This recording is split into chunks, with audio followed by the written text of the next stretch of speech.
Agora nós vamos continuar o segundo bloco, né? Como eu havia dito para vocês, o evento está dividido em 3 blocos. Então, nós vamos falar agora sobre um tema, é a questão ambiental da educação. Com a presença de... Vou repetir. É a questão ambiental na educação. Quem vai falar conosco sobre esse tema é a Luciana Haas, né? Cujo currículo nós já lemos, não precisa ler de novo.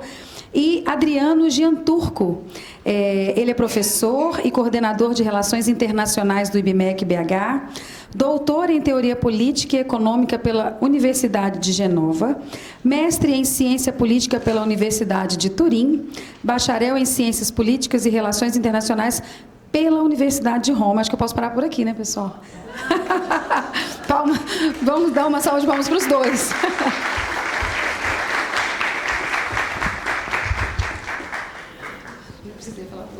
Obrigado. Tem preferências? Não, pode ficar à vontade.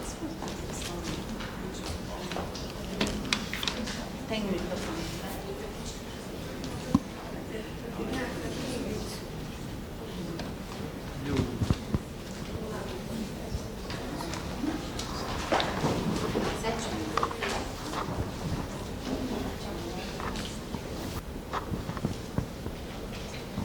Pessoal, então agora a gente vai conversar com o professor Adriano Gianturco, que é uma grande referência no Brasil nesses termos de educação ambiental ou educação, como a questão ambiental é tratada nas escolas.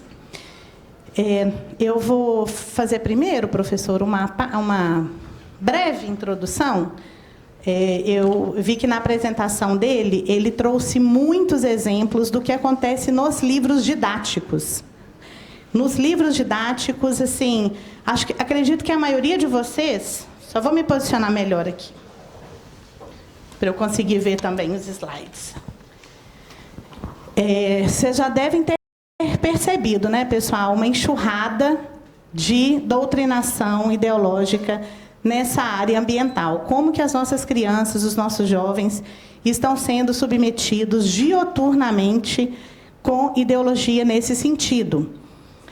A minha parte, vou passar rapidamente aqui.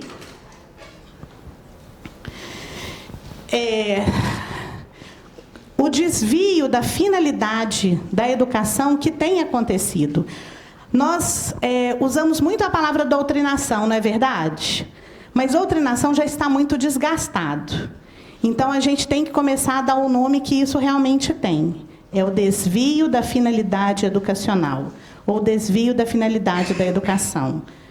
A educação, ela não é para formar militantes, ou ela não deveria ser, né, professor? E ela tem sido em vários âmbitos, como os que a gente ainda vai discutir aqui, como feminismo, ideologia de gênero. Mas na área ambiental, como eu disse, isso está muito forte. No livro Maquiavel Pedagogo, a gente vê que o sistema educativo, em escala mundial, tá, pessoal? Não é coisa assim, Brasil, não. Em escala mundial, o sistema educativo virou um veículo de propaganda ou de revolução psicológica, onde valores, atitudes e comportamentos têm que ser reformulados. É isso que está acontecendo. Eles querem reformular, eles querem mudar, fazer uma transformação nas atitudes, nos comportamentos e nos valores. E é claro que esses organismos internacionais, como a Unesco, OCDE, estão repletas de documentos que trazem toda essa metodologia. Como que eles vão mudar a cabeça das nossas crianças? De maneira muito organizada, de maneira muito sistemática. Alguns exemplos de conferências de onde esses documentos são oriundos. A 4ª Conferência dos Ministérios de Educação, isso aconteceu em 1988. Está vendo como é que muitos pais começaram a acordar para a doutrinação recentemente? Mas desde lá de 88 já tinha tudo documentado. Não é teoria da conspiração, não, é documentado. Isso aí é público, qualquer um pode ver o que está escrito nesses documentos. Em 1990, houve a Conferência Mundial sobre Educação para Todos, E nesses documentos, eles ensinam passo a passo das técnicas de manipulação psicológica. E o que eles querem, né, com essas técnicas de manipulação psicológica? Qual que é o objetivo? Mudar as atitudes, os comportamentos e os valores. Aqui é um exemplo claro disso. Existe esse movimento, né, que é o Greenpeace, e ele é muito forte, inclusive, dentro da educação. Aqui, para vocês, né, eu até marquei de amarelinho ali, falando que, primeiro, voluntários e voluntárias. Para eles, voluntários não está englobando as voluntárias, não. Então, para voluntários e voluntárias, se empenham para levar essa educação ambiental, mostrar que ela é uma das melhores formas de ativismo. Será que eles estão trabalhando a educação ambiental para realmente ensinar as crianças sobre a natureza, sobre o ambiente, sobre ciência? Ou é para formar ativistas? Para formar ativistas. Aqui um projeto numa escola de Porto Alegre, para jovens de baixa renda, né, situação de vulnerabilidade social, dando uma palestra sobre mudanças climáticas, Amazônia, óleo no Nordeste e mineração no Rio Grande do Sul. Imagina, professora Adriana, tudo isso numa palestra só. Ao invés dessas crianças, desses jovens estarem aprendendo realmente sobre mineração, sobre essa questão da poluição, sobre a questão da Amazônia, eles colocam tudo num pacote só, mas com um único objetivo: mudar as atitudes, os valores e os comportamentos. Aqui, recentemente, esse ano, teve uma feira de cultura de uma escola que eu fui, e o projeto do terceiro ano são crianças de 8 anos de idade, era Salve a Amazônia. Que responsabilidade para crianças de 8 anos de idade. Salvar a Amazônia. E, lembra no slide anterior? O que eles querem? Formar um ativismo, o tal do ativismo ambiental. E aí tem frases, eu vou levantar um pouquinho aqui para ficar fácil de ler. Tem frases mostrando, por exemplo, que a gente tem que proteger a floresta amazônica para combater as mudanças climáticas, garantindo um futuro para o nosso planeta. Onde que está a ciência nisso? Onde que estão realmente os conhecimentos para poder, primeiro, levar para uma criança de 8 anos de idade sobre assuntos tão sérios como esse? A caça.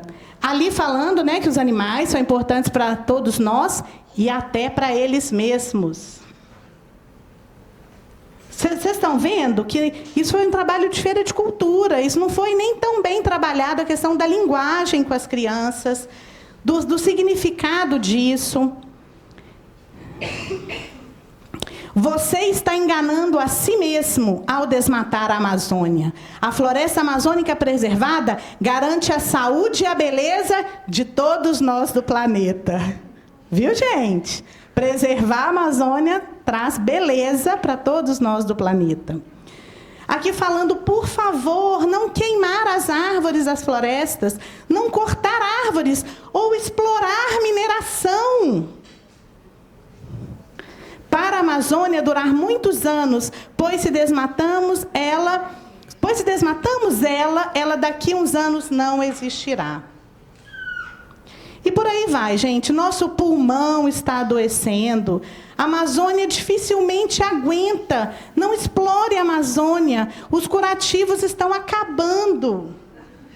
Olha o terrorismo na cabeça dessas crianças. É o terror, na verdade, que eles ficam fazendo na cabeça delas, né? Floresta segura, um mundo feliz.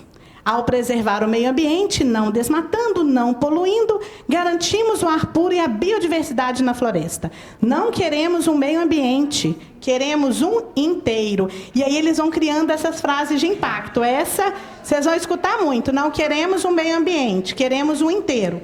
Como se o ser humano não fizesse parte também desse ambiente. Essa aqui, para mim, foi a que ganhou. Mexeu com a Amazônia, mexeu com todos. Essa é uma frase muito utilizada, né? A gente sabe nesses campos aí de militância. Aqui um exercício que um pai me passou, que ele achou bem curioso isso. Um texto falando sobre festival, Arca do Gosto, resgata ingredientes nativos do Sudeste e ameaçados de extinção. E aí fala que com a questão do desmatamento das florestas, o avanço dos centros urbanos, as frutas e hortaliças perdem seus habitats originais e deixam de existir. E aí, no exercício, eles colocam assim... Frutas, primeiro fala lá, né? O desmatamento e avanço dos centros urbanos sobre as florestas também fazem com que frutas e hortaliças percam seus habitats originais e deixem de existir. Essa matéria, qual matéria vocês acham que é? Geografia, ciência. É português, gente. Porque para a doutrinação dar certo, a lavagem cerebral dar certo, tem que estar permeando tudo. E aí está no livro de português, de forma que a criança tem que usar os conectivos, né, ali corretamente, e aí ela tem que responder. Frutas e hortaliças perdem seus habitats originais e deixam de existir? Por quê? Porque há desmatamento e avanço dos centros urbanos sobre as florestas. E aí o pai, quando viu isso, ele falou assim, gente, meu filho, ao ler isso aqui, vai pensar que o desmatamento da floresta amazônica, por exemplo, está acabando com as frutas e as hortaliças. Daqui a pouco elas não existem mais. Porque aqui fala de uma maneira muito geral. E num conteúdo de português, que é muito sério isso. Quando uma professora de português ou um professor pega uma atividade como essa, dificilmente ele vai questionar o que está no texto. Por quê? Algum especialista escreveu. Quem escreveu isso aqui sabe das coisas. Né? Mas especialista de Taubaté, né? Mas, então, se a professora pensa isso, imagina um aluno. Imagina um aluno. O aluno que tem menos condição de fazer, um aluno de 9 anos, que é o caso aqui, tem menos condição ainda de fazer uma análise crítica disso aqui. Mas está sendo apresentado para ele que as frutas e as hortaliças estão em extinção por causa do desmatamento. E aí, ainda nessa feira de cultura, já estou acabando minha parte aqui, nessa feira de cultura, o inglês trabalhou isso aí, ó. Tá vendo que tem que ser uma coisa assim, bem abrangente? Tem que atacar por todos os lados, porque aí, atacando por todos os lados você consegue convencer mesmo, sem a pessoa perceber que ela está sendo conduzida a isso. Então, no inglês, eles trabalharam isso. E, no 5º ano, o inglês foi de vários anos. E o 5º ano foi o tema grafitismo. Os pais tiveram que pagar para as crianças fazerem uma oficina de grafitismo na escola. E aí foi uma pessoa lá e fez. Esse foi o grafite que as crianças fizeram.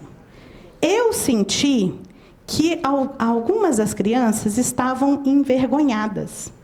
Porque se você tem um mínimo senso estético, você vê que aquilo ali está longe do belo. Não está? Né? E isso é o ambiente que eles querem que os nossos filhos vivam, né? É essa valorização desse tipo de coisa. Seria muito bonito, né, gente? Se a gente tivesse, os professores estivessem ensinando nas escolas sobre o respeito à natureza, sobre, olha que coisa linda, as crianças plantando hortas nas suas escolas. Isso é colocar a mão na massa, isso é fazer alguma coisa que está dentro do entendimento delas, não é? Mas, infelizmente, não é isso que a gente tem visto. Então, muito obrigada pela oportunidade. Vou passar para o nosso amigo, o especialista, Adriano Gianturco.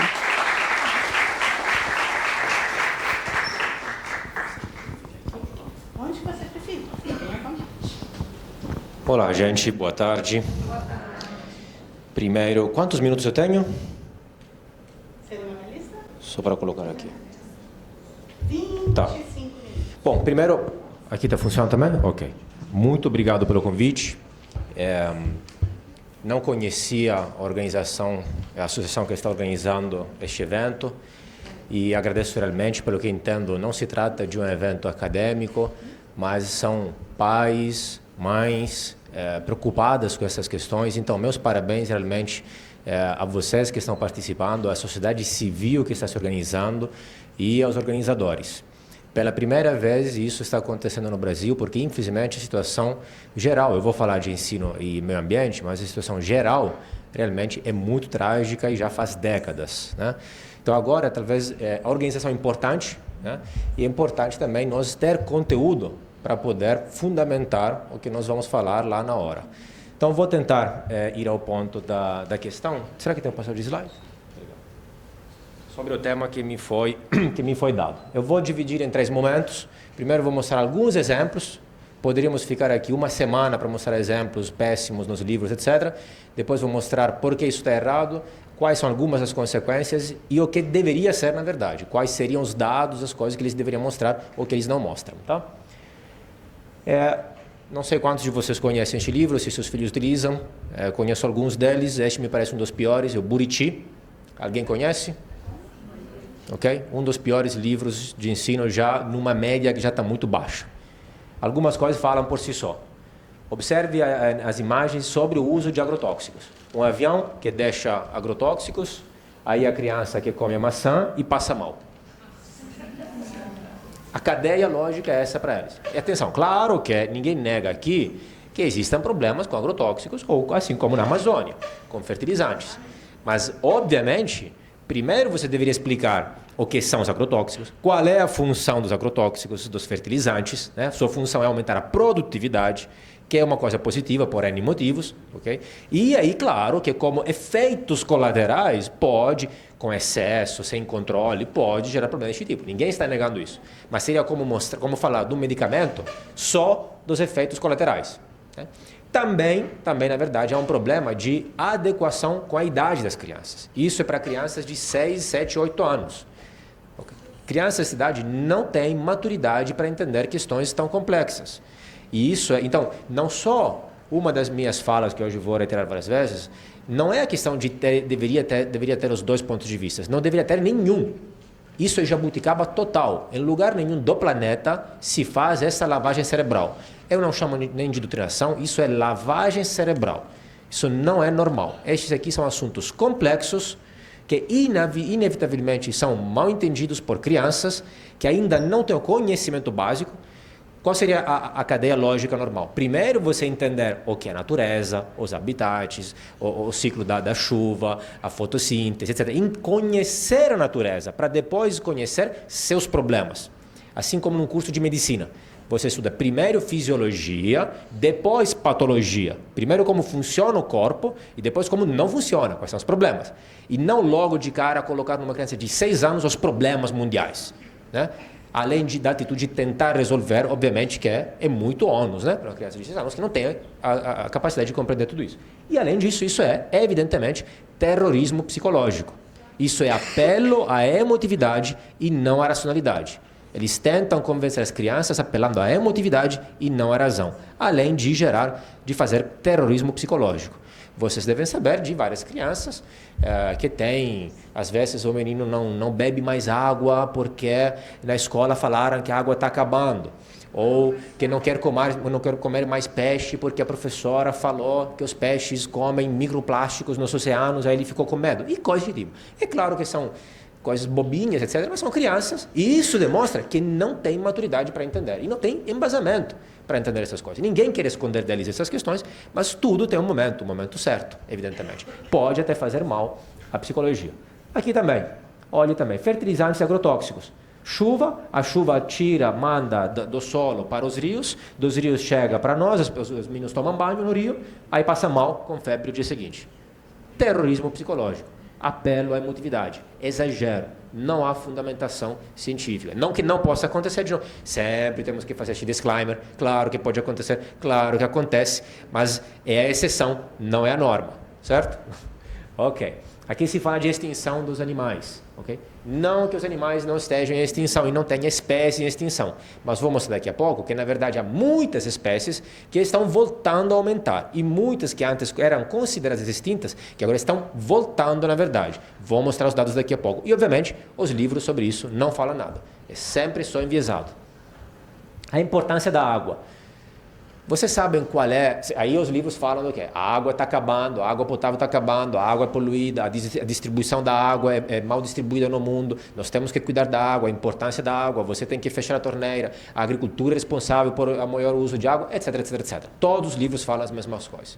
Aí você pergunte para o professor, sugiro, fundamentado e baseado, com fatos e números, qual é a quantidade de pessoas que hoje, a proporção de pessoas que hoje têm água potável no mundo?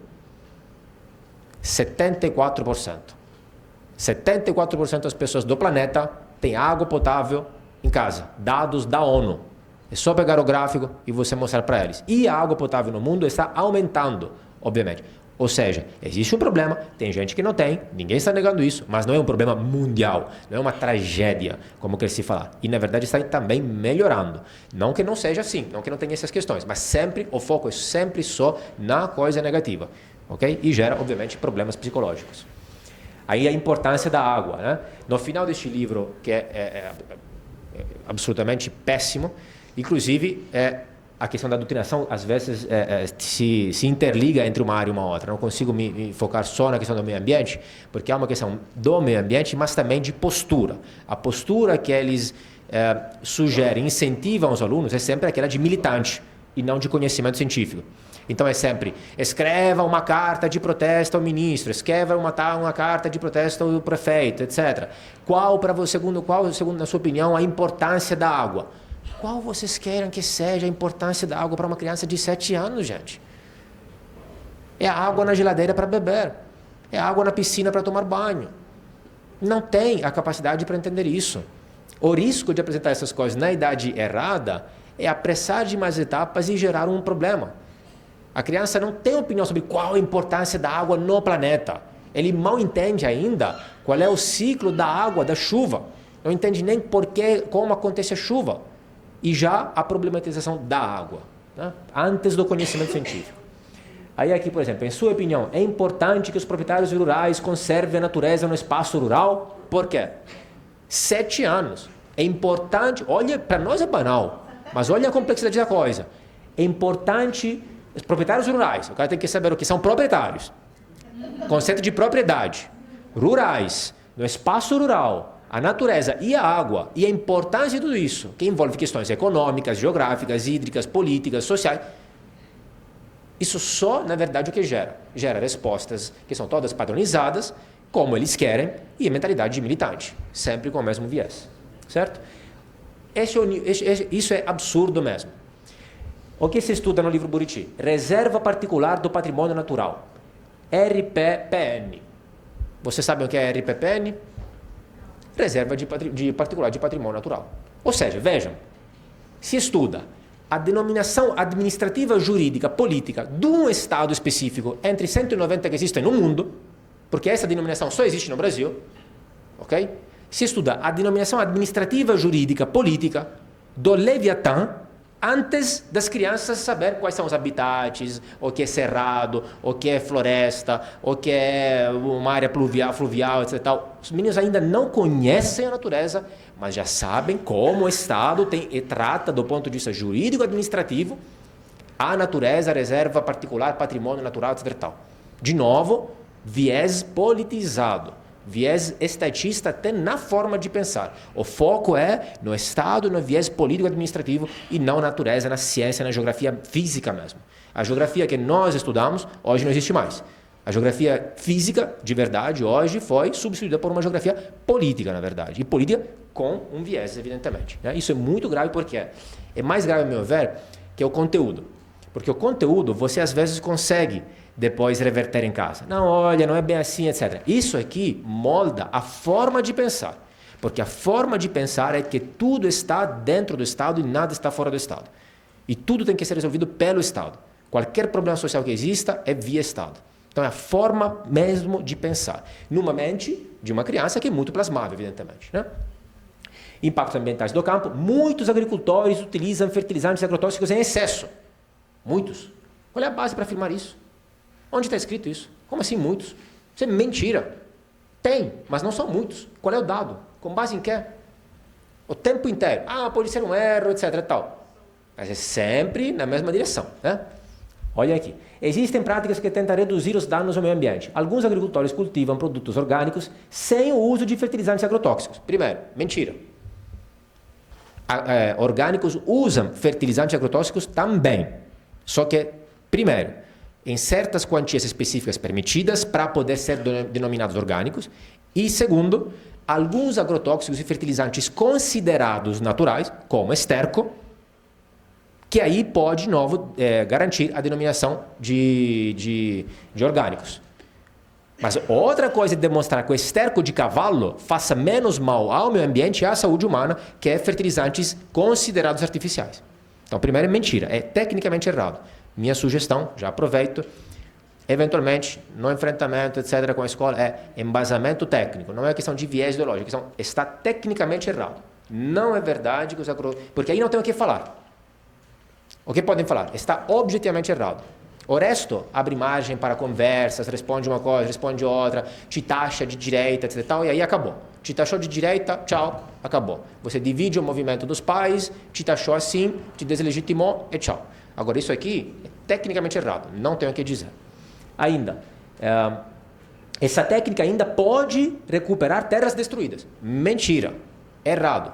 E não só, é exatamente o contrário. Orgânicos usam mais terra, exatamente porque é menos produtivo. Se você substituir toda a agricultura atual para alimentar toda a população atual que existe no planeta, se você substituir do método atual, fertilizante industrial, vamos chamar, em agricultura orgânica, nós precisaríamos de cerca de 60% do planeta para plantar e 80% da população que deveria voltar ao trabalho agrícola. Então é exatamente o contrário, dupla mentira. Esse aqui acho que vou até passar, ficou famosa nesses dias do Enem, todo mundo deve ter visto, né? Então vou até mais rápido. Também do Enem, tinha colocado, todo mundo já deve ter visto, deve ter debatido muito. Também do Enem, então vou pular aqui, tá? Mas se procurar Enem, você vai ver vários erros técnicos lá. Logo abaixo temos um produtor de agricultura familiar e outro de agricultura agronegócio. Olha como mostram os caras. Se não é lavagem cerebral isso, eu não sei o que é. E atenção, por que eu falo de lavagem cerebral e não doutrinação? Porque não é só uma questão de conteúdo. É uma questão de forma-mentes de pensar. A forma dos alunos pensar.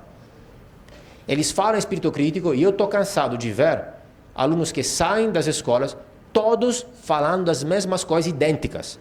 E atenção, não só o conteúdo idêntico, as mesmas palavras idênticas, a mesma forma de pensar, não similar, idêntica. Não há espírito crítico nenhum. Nunca vi uma fábrica de robozinhos todos iguais e padronizados como aqui.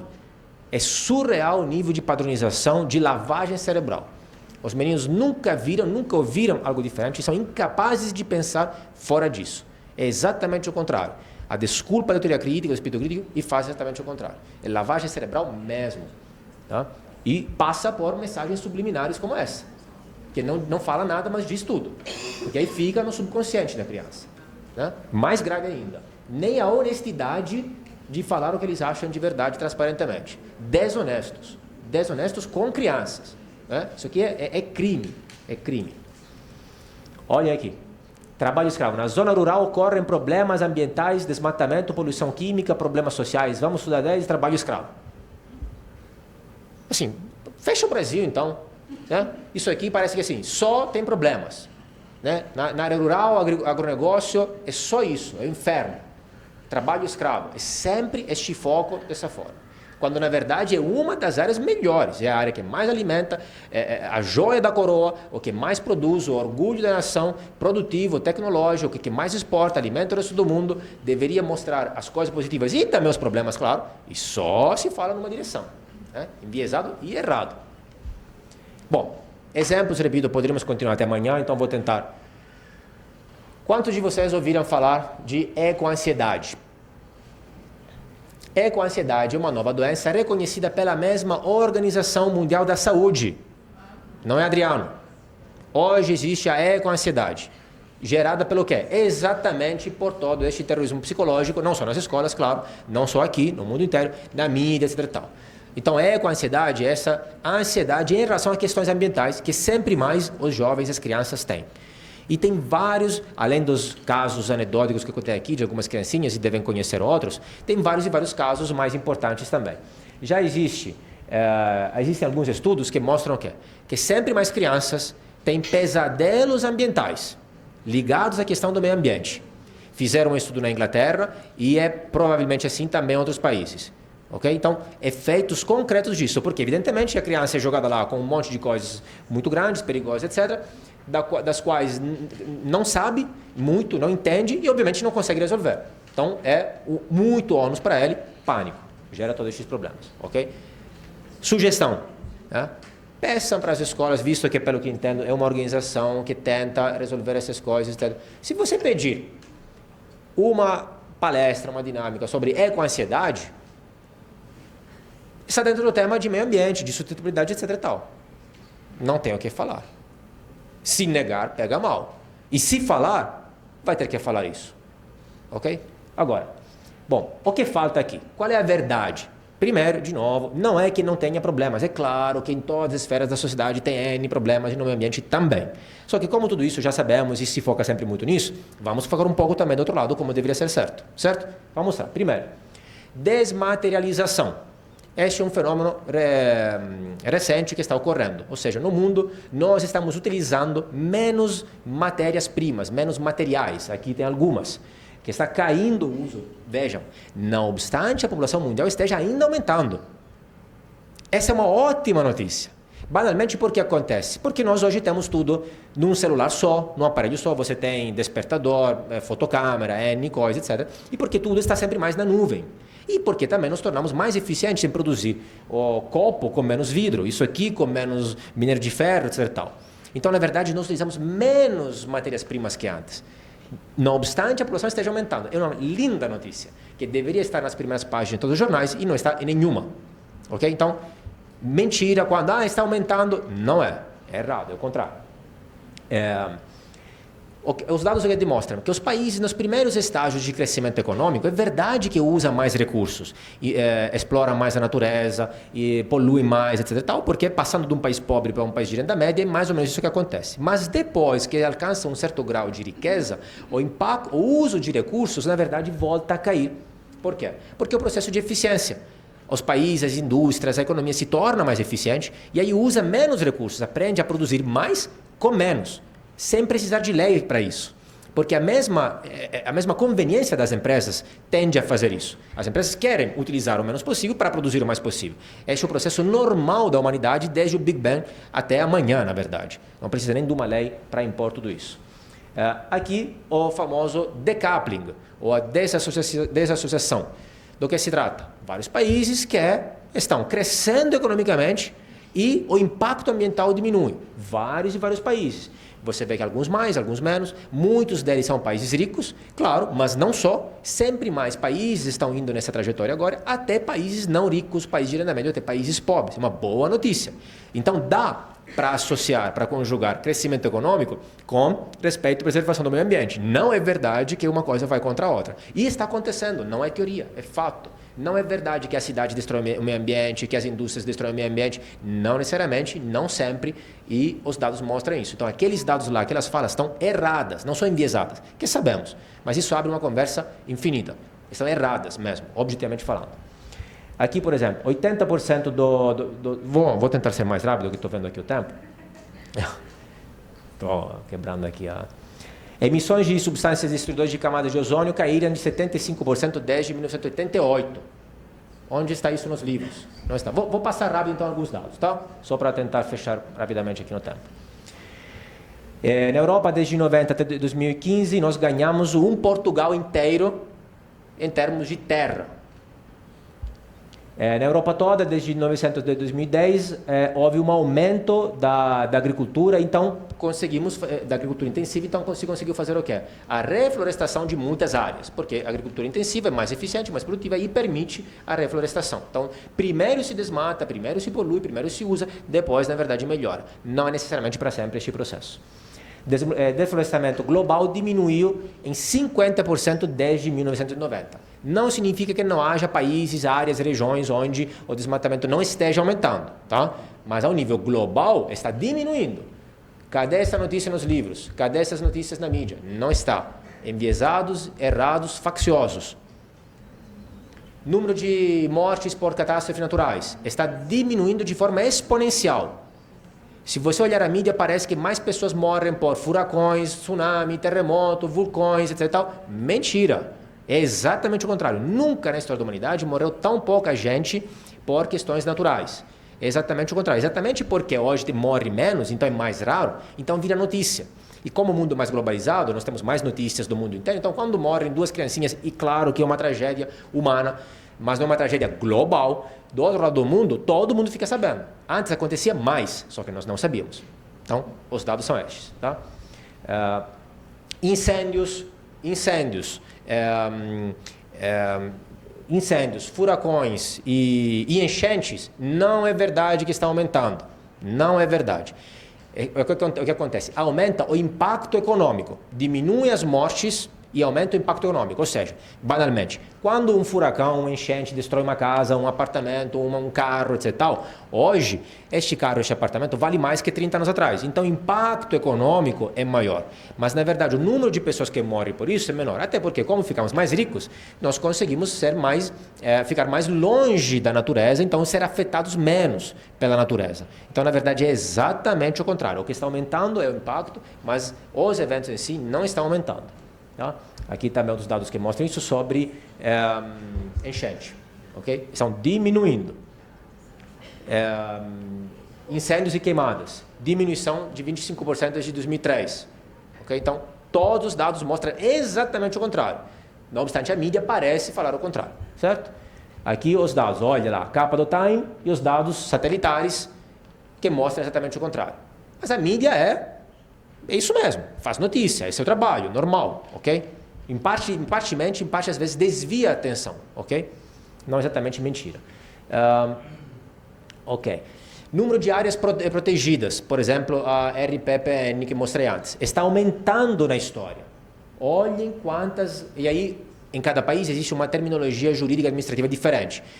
Reserva ambiental, RPPN, etc. Então, por isso se coloca dessa forma. Então, aumentando parques, reservas ambientais, vamos chamar assim, no mundo de forma geral. É uma boa notícia, mas nos livros parece que seja uma tragédia, certo? Exatamente o contrário. Áreas protegidas, áreas marítimas protegidas, também está aumentando. Não que não existam problemas. Inclusive, poluição dos oceanos é um dos maiores problemas do meio ambiente. É ainda irresolvido, mas também há notícias positivas.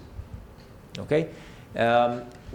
Peixes, sempre mais nós pescamos menos e consumimos mais peixe, por quê? Porque na verdade vem da aquicultura, ou seja, são criados, não é mais pesca natural, etc. Tal. Então essa também é uma boa notícia, porque tem um menor impacto e aí as espécies não se extinguem, etc. Tal. O decoupling que estava mostrando antes, desassociação, então, a quantidade de a produção agrícola aumenta e a terra utilizada para fins agrícolas diminui. Nós hoje produzimos mais com menos. Essa também deveria estar em todas as primeiras capas dos jornais, mas não está, e está sempre exatamente o contrário. Agricultura intensiva, que torna sempre tudo isso mais produtivo. Tenho 5 minutos aqui, então estou correndo por isso. Ok, outros dados sobre aumento da produtividade de algodão, feijão, soja, etc. Tal. Nós aumentamos a produtividade, aumentamos a produção, utilizando menos recursos, menos terra, etc. Mesma coisa com a agropecuária. Nós aumentamos a produção de carne usando menos bois, menos porcos, etc. Tá? Mesma coisa, são só outros casos. Ok. E aí o último ponto que eu queria falar é a questão da Revolução Verde. Quantos de vocês sabem o que é a Revolução Verde? Não só nossos filhos não estudam, nós também não estudamos. Né? A culpa não é de ninguém, mas é isso. Este sujeito aqui, Norman Borlaug, inventou fertilizantes e pesticidas. Inventou por quê? Era um agrônomo que inventou exatamente para aumentar a produtividade da agricultura. Ele ganhou, simplesmente, um prêmio Nobel pela paz por isso. Porque se calculou que, graças a isso, aumentou a produtividade, e aí a produção, e aí diminuiu o custo, e aí as pessoas têm mais acesso, compram, consomem mais e melhor alimentação, e aí se calcula que salvou mais de 1 bilhão de pessoas ao redor do mundo. Ou seja, hoje, a população que nós temos no mundo existe também graças a isso, porque senão não teria como existir, não teria como se alimentar, na verdade. Então é exatamente o contrário. Não é um problema ter muita gente. Nós temos muita gente porque somos muito produtivos, muito eficientes e conseguimos alimentar 8 bilhões de pessoas no mundo, e inclusive muito graças a ele. Ok? Ninguém estuda isso. Então, claro que fertilizantes e pesticidas têm também problemas, ok? Mas ninguém estuda que salvaram 1 bilhão de pessoas ao redor do mundo e que seu inventor ganhou um prêmio Nobel pela paz. Mas ninguém sabe isso, né? E os meninos aprendem exatamente o contrário. Aqui dados sobre também o uso da terra para a agricultura, que mostra exatamente isso, o uso da terra para a agropecuária, diminui hoje o uso da terra para a agropecuária e aumenta a produção. Então, todos os dados vão nessa direção. Aumenta a produção de carne e diminuem as emissões de CO2 ligadas à produção da carne. Se produz sempre mais, tendo menos impacto. Vários dados que mostram isso. Ao nível mundial, nós estamos chegamos já no pico e agora estamos diminuindo, estamos utilizando menos terra e ganhamos um Alasca desde 2000. Um Alasca inteiro. Isso é uma boa notícia que não está em lugar nenhum. Isso acontece no mundo inteiro, não é só global, mas também de forma geral, onde mais, onde menos, em todos os países do mundo, alguns países mais, alguns países menos. Tá?